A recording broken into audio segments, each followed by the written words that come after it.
Hello friends, हम पढ़ रहे हैं मैथमेटिक्स के लेसन प्लान। पाठ्य योजना क्रमांक 7 है हमारा। इससे पहले के 6 लेसन प्लान मैं आपको शेयर कर चुकी हूँ। आप वीडियो के प्लेलिस्ट में जाके चेक कर सकते हैं। और मैथमेटिक्स के अलावा जो फिजिकल साइंस के लेसन प्लान है वो भी आपको शेयर कर चुकी हूँ, तो आप वो भी वीडियो के प्लेलिस्ट में जाकर देख सकते हैं। और बीएड से रिलेटेड जो भी फाइलें आपकी बनाई जाती हैं वो सारी वीडियो आपको प्लेलिस्ट पे मिल जाएंगे। सभी की प्लेलिस्ट बनी हुई है, आप चैनल पे जाके एक बार चेक कर सकते हैं।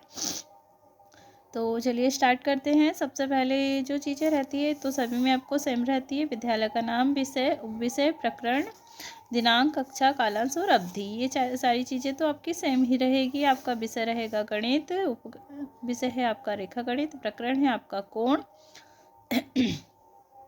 दिनांक तो आपको जिस दिनांक पे आप लिख रहे हैं या जिस दिनांक पे आप ये पाठ्य योजना को पढ़ाते हैं उस दिनांक लिखना है। विद्यालय का नाम लिखना है यहाँ पर। कालांश हमारा प्रथम रहेगा, अवधि 45 मिनट। सामान्य उद्देश्य में आपको वो आते हैं जो हमारा विषय है उससे रिलेटेड हमारे सामान्य उद्देश्य रहते हैं।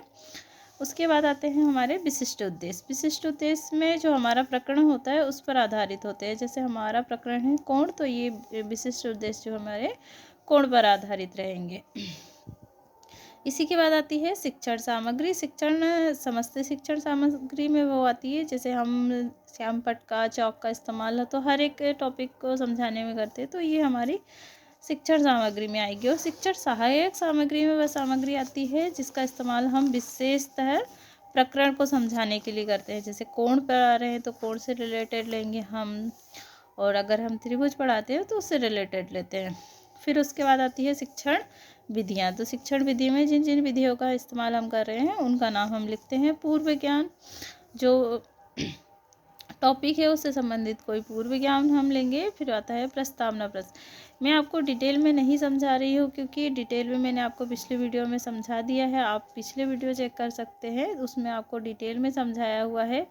यहाँ पर मैं सिर्फ आपको दिखा रही हूँ, आप यहाँ से लिख सकते हैं। आपको अगर सीखना है कि किस तरह से बनाए जाते हैं तो आप इससे पहले के लेसन प्लान जो हैं उनको चेक कर सकते हैं। उनमें आपको अच्छी तरह से मिल जाएगा कि किस तरह से उनको बनाना है। फिर आता है प्रस्तावना प्रश्न। प्रस्तावना प्रश्न में हम कुछ प्रश्न लेते हैं जिनके बच्चे आंसर देते हैं। जैसे हमारा आंसर आता है उसी से हम अगला प्रश्न बनाते हैं। फिर जो आंसर आया फिर उसी से हमने अगला प्रश्न बना लिया। फिर जो आंसर आता है उसी से हम अगला प्रश्न बनाते हैं। इस तरह से 3 से 4 क्वेश्चन हम लेते हैं। ये क्वेश्चन जो होते हैं वो नॉर्मली होते हैं, जो हमारे टॉपिक की ओर हमें लेकर जाते हैं। जैसे हमारे कोण पढ़ा रहे हैं तो कोण से संबंधित कुछ छोटे छोटे से हम क्वेश्चन लेते हैं। फिर आता है जो जिस क्वेश्चन में बच्चे अटक जाते हैं, मतलब मौन हो जाते हैं, बता नहीं पाते हैं, रुक जाते हैं, वह हमारा समस्यात्मक प्रश्न होता है। उसी को हम उद्देश्य कथन लेते हैं कि आज हम कोण के बारे में अध्ययन करेंगे।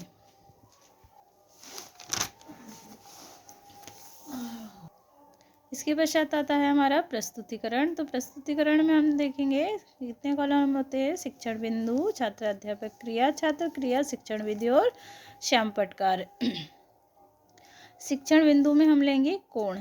फिर यहाँ पर हम देखेंगे विकासात्मक प्रश्न। 2 प्रश्न लेंगे जो हमें अपने किसकी ओर ले जाएं, समस्यात्मक प्रश्न की ओर ले जाएं। जैसे कि हमारा कोण की परिभाषा बताइए, ये हमारा समस्यात्मक प्रश्न होगा, यहाँ पर लिख लीजिएगा।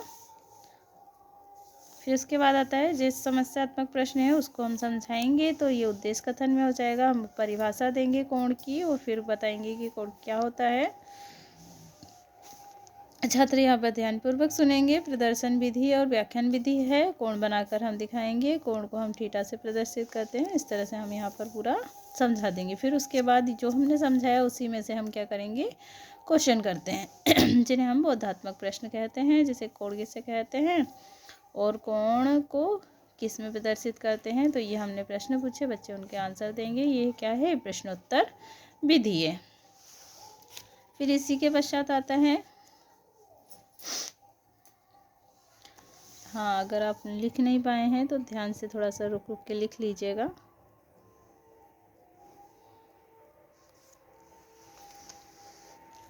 फिर आते हैं विकासात्मक प्रश्न। विकासात्मक प्रश्न में पुनः से हम क्या करते हैं, कुछ क्वेश्चन रहते हैं। जैसे दूसरा है हमारा क्या टॉपिक लिया हमने, कोण के प्रकार। तो कोण के प्रकार में फिर हम विकासात्मक प्रश्न लेंगे। दो दो प्रश्न लेंगे, फिर समस्यात्मक प्रश्न रहेगा। अध्यापक कथन द्वारा हम उसे समझाएंगे। तो हमने क्या लिया, उसके प्रकार लिए, तो हम सभी के प्रकार लिख देंगे यहाँ पर और सभी के प्रकारों के बारे में समझाएंगे। तो छात्र क्या करेंगे, ध्यानपूर्वक सुनेंगे। ये व्याख्यान विधि है और यहाँ पर हम श्यामपट्ट पर हर एक कोण के बारे में बना बना के उन्हें दिखाएंगे। जैसे न्यून कोण है तो हम यहाँ पर न्यून कोण बना के दिखाएंगे, समकोण है तो समकोण बना के दिखाएंगे, अधिक कोण है तो अधिक कोण, और ये हम उस बच्चों को समझाते भी जाएंगे। फिर सरल कोण, या सरल कोण हम बना के दिखाएंगे।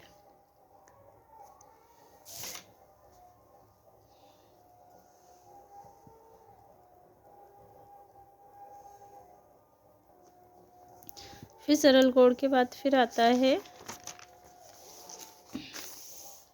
ये पूरी तरह से यहाँ पर लिख देंगे। फिर आता है बृहद कोण, फिर आएंगे हमारे फिर से पुनः से बोधात्मक प्रश्न, फिर बोधात्मक प्रश्न यहाँ लेंगे हम। फिर उसके बाद आता है हमारा निरीक्षण कार्य। छात्र अध्यापक शिक्षण के दौरान कक्षा में घूम घूम कर निरीक्षण करेंगे। फिर आते हैं पुनरावृत्ति प्रश्न। ये वे प्रश्न होते हैं जो हमने बोधात्मक प्रश्न 2 बार किए हैं, उसी से रिलेटेड ही रहते हैं। जैसे 2 बार हमने छात्र अध्यापक कथन में जो टॉपिक समझाए हैं, उसी को टॉपिक में से हम कुछ क्वेश्चन को लेते हैं। तो ये पुनः जो प्रश्न कहते हैं उन्हें पुनरावृत्ति प्रश्न कहते हैं। फिर उसके बाद आता है गृह कार्य।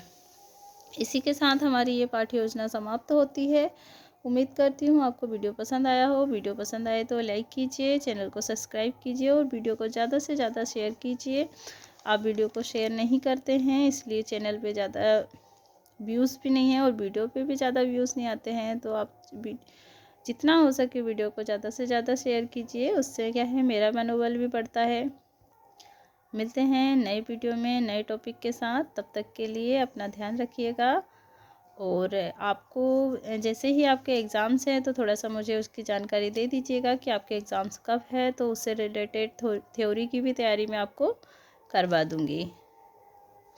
मिलते हैं नए वीडियो में, तब तक के लिए बाय बाय।